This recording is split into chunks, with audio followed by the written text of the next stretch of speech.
Today's topic is one that I'm sure is going to have many people in their feelings. Just who are the top 10 greatest passers in NBA history? Well, I can't provide you with an objectively correct list, but I can give you my list based on my knowledge of NBA history and based on the criterias on which I'm ranking the list. So let's get into them. The first category is facilitating that leads to winning. Because if it's not helping you be successful, then literally, what's the point? Second is the player's assists per game average, both in terms of their peaks and over the course of their careers. Third is their assist to turnover ratio, because getting a lot of assists isn't simply the best outcome if the player was incredibly sloppy with the basketball while doing it. Fourth is court vision and execution. How good was the player's ability to find the open man on the court and deliver him the ball with accuracy in a timely fashion? And the fifth and final category is longevity. It's one thing to be one of the best facilitators in the game for some time, but it's another level entirely to be able to do it for an entire era or two. So now that you guys see the logic, let's get into it. Number 10, Oscar Robertson. He wasn't necessarily the most flashy or highlight-worthy distributor, as Oscar leaned more on his fundamental disciplines while being one of the most effective floor generals in the game. Obviously, the fact that he played in the 1960s probably doesn't help his case much either, seeing how most of his dimes weren't even caught on film.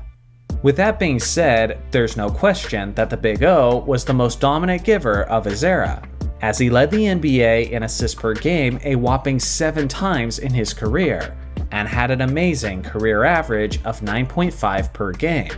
Unfortunately, the NBA did not track turnovers for individual players until the start of the 77-78 season, which naturally means that we can't gauge how clean his assist-to-turnover ratio was. But based on his reputation from his peers in that era, we can at least make the assumption that it's pretty solid. As impressive as he was, he had some natural limitations of his era working against him, so he'll have to settle for the 10th spot on this list. Number 9, Bob Koozie.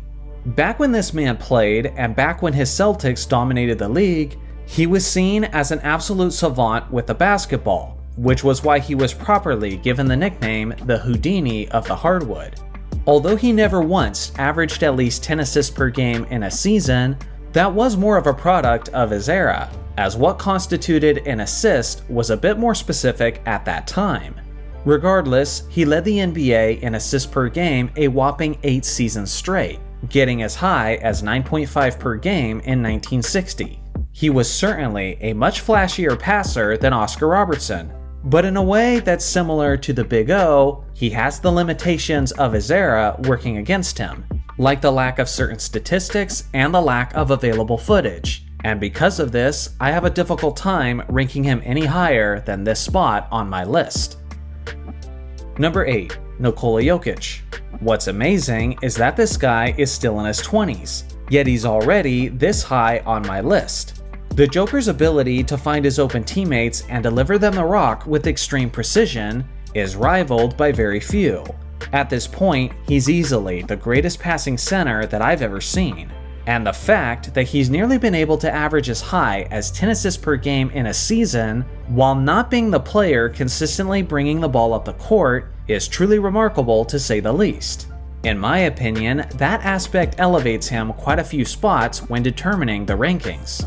There's almost no type of pass that the Joker can't make, as he has the strength and precision to be an all-time great outlet passer. He's an amazing lob passer, and he is absolutely remarkable at facilitating from the post, as his court awareness and his high offensive IQ makes it often appear as if he's got eyes in the back of his head. Number 7, Isaiah Thomas. He was the leader of the bad boy Detroit Pistons, who won back-to-back championships in 1989 and 1990, and he did it as an intimidating dual threat, who could score and distribute at will. The passing aspect is usually one of the more underappreciated aspects of his game, And if it wasn't for John Stockton, he would have the highest single-season assists per game average in NBA history when he had 13.9 in the 84-85 season. Without his incredible playmaking ability, the Pistons wouldn't have been perennial contenders in the Eastern Conference. Some of his incredible passing was overshadowed by the fact that he played in the same era as Magic Johnson.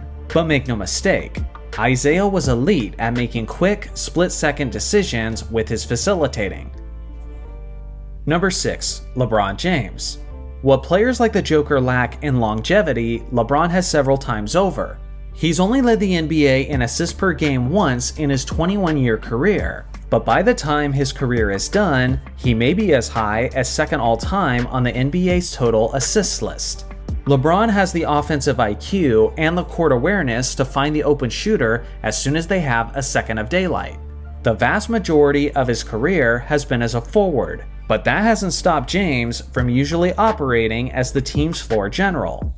Personally, I don't see LeBron as a pass-first player, like many of his fans like to claim, because although he gets plenty of assists, he's still usually among the league leaders in shots attempted per game. But you could argue that that makes his assist numbers even more impressive, considering how he could be routinely competing for the assist title if he was just a little less aggressive when it comes to his own scoring. It's a unique case, but without a doubt, it's worthy of a spot.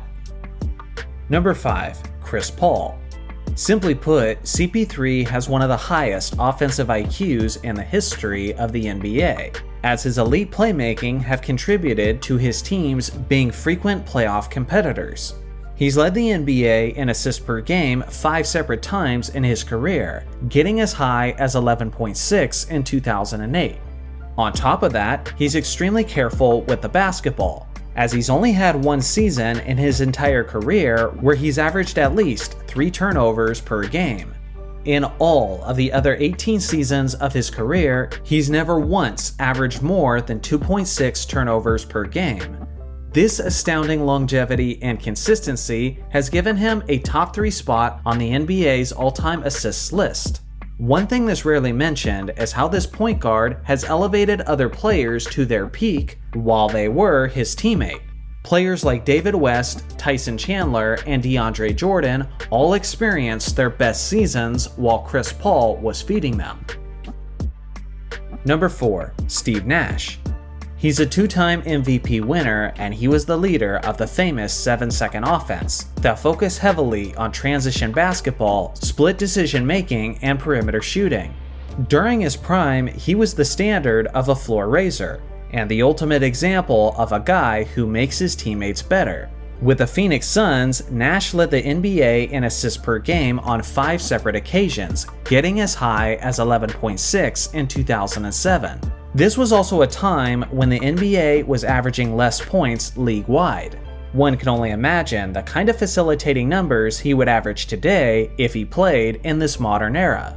Even during times of chronic back pain, Nash remained among the league leaders in assists per game, and his impact on the game is still felt to this very day, as his fast-paced and perimeter-focused approach has now become the standard in this modern league. Number 3. Jason Kidd. This 6'4" point guard was utterly mesmerizing with the basketball, as he could make specific passes with a perfect amount of spin that it would make your jaw hit the floor. He was incredible in transition and was one of the most precise and accurate lob passers in the history of basketball. He was regularly averaging high assist numbers during the lowest scoring era of modern history. In total, he led the NBA in assists per game 4 times, getting as high as 10.8 in 1999. He was the engine that drove the New Jersey Nets offense, and thanks to his solid leadership and tremendous playmaking, he was able to lead the Nets to the NBA Finals twice in the 2000s. If the fate of the universe is on the line, and I have to make the most accurate pass that I can possibly make, then Jason Kidd just might be my choice. Number 2. John Stockton. To this day, this guy is still the NBA's all-time leader in total assists, and frankly, it's not even close, as he has a lead over second place that's equivalent to 5 seasons worth of leading the NBA in assists. He was never the most flashy or a highlight-worthy passer, as he loved to run the pick and roll with Karl Malone throughout the late 80s and 1990s. He wouldn't often make your jaw hit the floor with his routine yet intelligent passes, but no one could argue against its effectiveness, as Stockton led the NBA in assists per game for 9 straight seasons, from 1988 to 1996. Out of the 6 seasons with the highest assists per game average in NBA history, John Stockton has 5 of them, which is utterly insane. One of the common narratives that you hear today is that he didn't have a left hand, and to that I say, damn. He was really just that much better than almost everyone else with only his right. Before I get into the number 1 spot, here's my list of honorable mentions. Should any of these players have made the list instead, let me know below. Number 1, Magic Johnson.